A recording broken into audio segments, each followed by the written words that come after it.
2 Kings 6. The company of the prophets said to Elisha, "Look, the place where we meet with you is too small for us. Let us go to the Jordan, where each of us can get a pole, and let us build a place there for us to meet." And he said, "Go." Then one of them said, "Won't you please come with your servants?" "I will," Elisha replied, and he went with them. They went to the Jordan and began to cut down trees. As one of them was cutting down a tree, the iron axe head fell into the water. "Oh no, my lord," he cried out, "it was borrowed." The man of God asked, "Where did it fall?" When he showed him the place, Elisha cut a stick and threw it there, and made the iron float. "Lift it out," he said.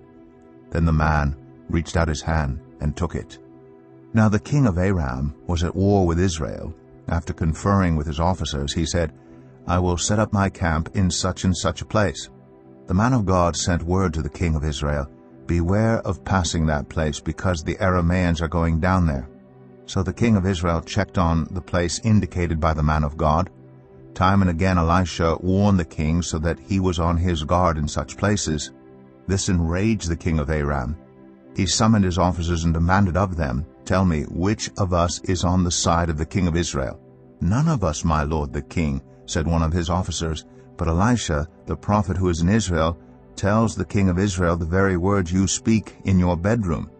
"Go find out where he is," the king ordered, "so I can send men and capture him." The report came back, "He is in Dothan." Then he sent horses and chariots and a strong force there. They went by night and surrounded the city.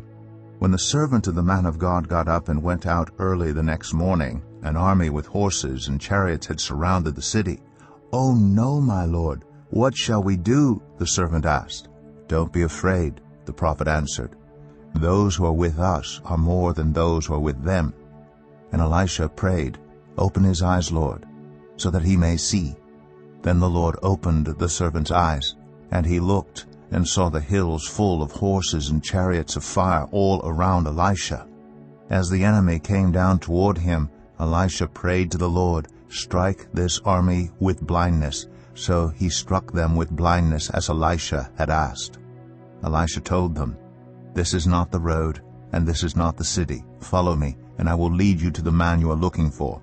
And he led them to Samaria. After they entered the city, Elisha said, "Lord, open the eyes of these men so they can see." Then the Lord opened their eyes, and they looked, and there they were, inside Samaria. When the king of Israel saw them, he asked Elisha, "Shall I kill them, my father? Shall I kill them?" "Do not kill them," he answered. "Would you kill those you have captured with your own sword or bow? Set food and water before them so that they may eat and drink and then go back to their master."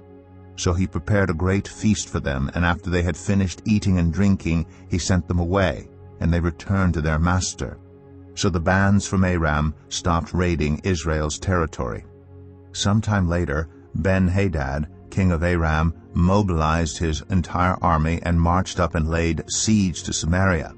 There was a great famine in the city. The siege lasted so long that a donkey's head sold for 80 shekels of silver, and a quarter of a cab of seed pods for 5 shekels.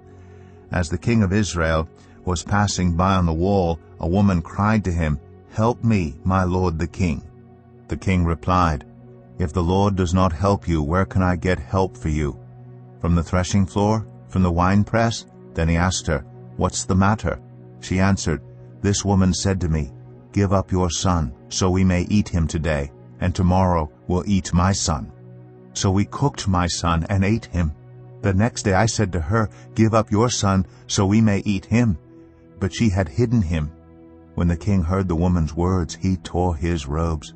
As he went along the wall, the people looked, and they saw that under his robes he had sackcloth on his body. He said, "May God deal with me, be it ever so severely, if the head of Elisha son of Shaphat remains on his shoulders today." Now Elisha was sitting in his house, and the elders were sitting with him. The king sent a messenger ahead, but before he arrived, Elisha said to the elders, "Don't you see how this murderer is sending someone to cut off my head? Look, when the messenger comes, shut the door and hold it shut against him.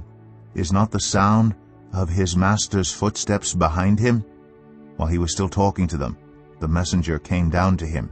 The king said, This disaster is from the Lord. Why should I wait for the Lord any longer?